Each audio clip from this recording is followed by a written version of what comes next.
प्रारंभिक बाल्यावस्था सामाजिक और भावात्मक कौशल जिन्हें ... भी कहा जाता है, सीखने के लिए विकास की महत्वपूर्ण अवधि है। सही उत्तर होगा मानसिक स्वास्थ्य। इसे आप टच करेंगे। उसके बाद अगले प्रश्न की ओर बढ़ेंगे। अगला प्रश्न है, प्रत्येक दक्षता को एक नंबर या कोड ... के लिए दिया गया है। सही उत्तर होगा सरल पहचान करना और संदर्भ। प्रश्न है, लक्ष्यों को ... द्वारा एक FLN मिशन की प्रगति की निगरानी करने के रूप में परिभाषित किया गया है। सही उत्तर होगा राज्य पदाधिकारियों। प्रश्न, दक्षता आधारित शिक्षा में आदर्श आकलन किया जाता है। प्रश्न का उत्तर होगा पूरा वर्ष। प्रश्न है, बच्चों को निःशुल्क और अनिवार्य शिक्षा का अधिकार यानी RTE एक्ट अधिनियम का उद्देश्य ... आयु के बच्चों को निःशुल्क और अनिवार्य शिक्षा देना है। उत्तर होगा 6 से 14 वर्ष। प्रश्न है, पोषण देखभाल का घटक नहीं है। उत्तर होगा स्वायत्तता। प्रश्न है, भोजन में प्रोटीन, फैट और कार्बोहाइड्रेट प्रदान करते हैं। उत्तर होगा स्थूल पोषक तत्व। प्रश्न है, दक्षता आधारित शिक्षा इस विचार पर आधारित है कि शिक्षार्थियों को अवधारणाओं और सिद्धांतों की गहरी समझ विकसित करने योग्य हो जाना चाहिए ताकि... उत्तर होगा वे ज्ञान को वास्तविक जीवन की स्थितियों में हस्तांतरित या प्रयोग कर सकें। प्रश्न है, जिस शिक्षण में बच्चों की सीखने की आवश्यकता को पूरा नहीं किया जाता और केवल पाठ्यक्रम को पूरा करने पर ध्यान केंद्रित किया जाता है, उसे कहा जाता है। प्रश्न का उत्तर होगा गैर प्रतिक्रियात्मक शिक्षण। प्रश्न है, संदर्भ उपयुक्त ज्ञान, कौशलों और प्रवृत्तियों के मेल को इस रूप में परिभाषित करते हैं। प्रश्न का उत्तर होगा दक्षता। प्रश्न है, बच्चे बिना समझे सामान्य डिकोडिंग द्वारा यांत्रिक ढंग से पढ़ना सीखते हैं यदि उनका ... सुनिश्चित न हो तो रिक्त स्थान में आएगा मौखिक भाषा आधार। प्रश्न है, संज्ञानात्मक तत्वों, आधारभूत पहलुओं और अंतर व्यक्तिगत गुणों के कुल योग को कहते हैं। उत्तर होगा दक्षता। प्रश्न है, भोजन में पोषक तत्व विटामिन A, आयोडीन, आयरन और जिंक प्रदान करते हैं। उत्तर होगा सूक्ष्म पोषक तत्व। प्रश्न है, दक्षता आधारित शिक्षा प्रणाली में प्रत्येक कक्षा के लिए सीखने के प्रतिफल होते हैं। सही उत्तर होगा भली भांति निर्धारित और निश्चित। प्रश्न है, गैर प्रतिक्रियात्मक शिक्षण ... पर ध्यान केंद्रित करता है। उत्तर होगा बच्चों के सीखने को सुनिश्चित किए बिना पाठ्यक्रम पूरा करने। प्रश्न है, प्रतिफल आधारित पद्धति प्रदान नहीं करती। उत्तर होगा उत्तीर्ण और अनुत्तीर्ण के रूप में आकलन। प्रश्न है, FLN फ्रेमवर्क में सीखने के प्रतिफल व्यवस्थित हैं। उत्तर होगा सर्पिलाकार। प्रश्न है, बच्चों का अच्छा स्वास्थ्य और खुशहाली बनाना इस पर ध्यान केंद्रित नहीं करता। उत्तर होगा भाषा और साक्षरता।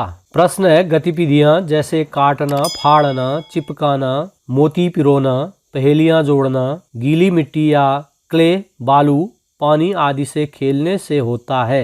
उत्तर होगा सूक्ष्म मांसपेशियों का विकास। प्रश्न है, FLN का तीसरा वर्ष इस नाम से जाना जाता है। उत्तर होगा बाल वाटिका। विशिष्ट कथन जिसमें ठीक ठीक वर्णन किए गए हैं कि एक छात्र मापने योग्य तरीके से क्या करने योग्य होगा कहलाते हैं। उत्तर सीखने के प्रतिफल। रचनावादी पद्धति में शिक्षक को ... के रूप में देखा जाता है। उत्तर होगा सुगम कर्ता। सीखने के प्रतिफलों को होना चाहिए अवलोकन करने और मापने योग्य। बुनियादी साक्षरता और संख्या ज्ञान की रूपरेखा को विभाजित किया गया है। उत्तर 3 विकासात्मक लक्ष्यों में।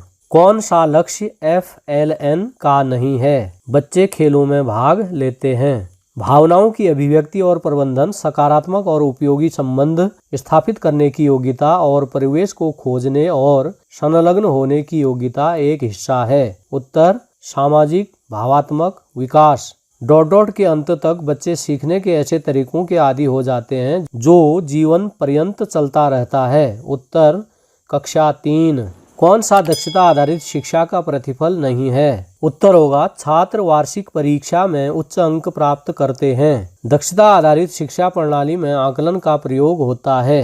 उत्तर होगा विद्यार्थी और शिक्षकों के लिए मार्ग निर्देशन साधन के रूप में। प्रारंभिक बाल्यावस्था सामाजिक और भावात्मक कौशल जिन्हें ... भी कहा जाता है सीखने के लिए विकास की महत्वपूर्ण अवधि है। उत्तर मानसिक स्वास्थ्य।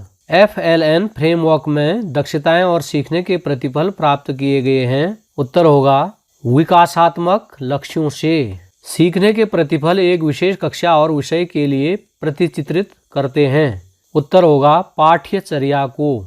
बच्चों के सीखने की प्रगति का आकलन करने के लिए शिक्षकों और हितधारकों के मार्ग निर्देशक बिंदु हैं। उत्तर होगा सीखने के प्रतिफल। राष्ट्रीय शैक्षणिक अनुसंधान और प्रशिक्षण परिषद यानी NCERT ने प्राथमिक स्तर में सीखने के प्रतिफल प्रत्येक कक्षा और विषय के लिए वर्ष ... में विकसित किए। सही उत्तर होगा 2017। बच्चों को निःशुल्क और अनिवार्य शिक्षा का अधिनियम RTE एक्ट किस वर्ष पास हुआ था? उत्तर 2009। प्रश्न एक स्वाभाविक शिक्षार्थी के रूप में बच्चे की ज्ञान सृजित करने की क्षमता को स्वीकार करना है। उत्तर होगा रचनावादी पद्धति। प्रश्न दक्षता मॉडल में शिक्षण की विद्यार्थी के ... से मिलान करने के लिए योजना बनाई जाती है। उत्तर विकासात्मक तैयारी। विकासात्मक लक्ष्य 3 कक्षा 3 में निम्नलिखित विषयों की ओर प्रगति करता है। उत्तर गणित और पर्यावरण अध्ययन। शिक्षा का अधिकार अधिनियम 2009 के नियम 23(2) का संशोधन चिन्हित करता है। उत्तर सभी राज्यों को कक्षावार विषयवार सीखने के प्रतिफल तैयार करने चाहिए। गतिविधियां जिसमें भागना, दौड़ना, कूदना, संतुलन बनाना, साइकिल चलाना शामिल हैं ... के लिए प्रदान की जानी चाहिए। सही उत्तर होगा बड़ी सूक्ष्म मांसपेशियों के विकास। प्रश्न एक दैनिकचर्या में बच्चे के समग्र विकास के लिए 3 विकासात्मक लक्ष्यों को संबोधित किया जाना चाहिए। उत्तर एक एकीकृत तरीके में। प्रश्न भावनाओं की अभिव्यक्ति और प्रबंधन तथा सकारात्मक और उपयोगी संबंध स्थापित करने की योग्यता और परिवेश को खोजने और संलग्न होने की योग्यता एक हिस्सा है। उत्तर सामाजिक भावात्मक विकास। इस प्रकार से आप 20 प्रश्नों को हल करके सबमिट करेंगे और आपका स्कोर 20 अंक होगा।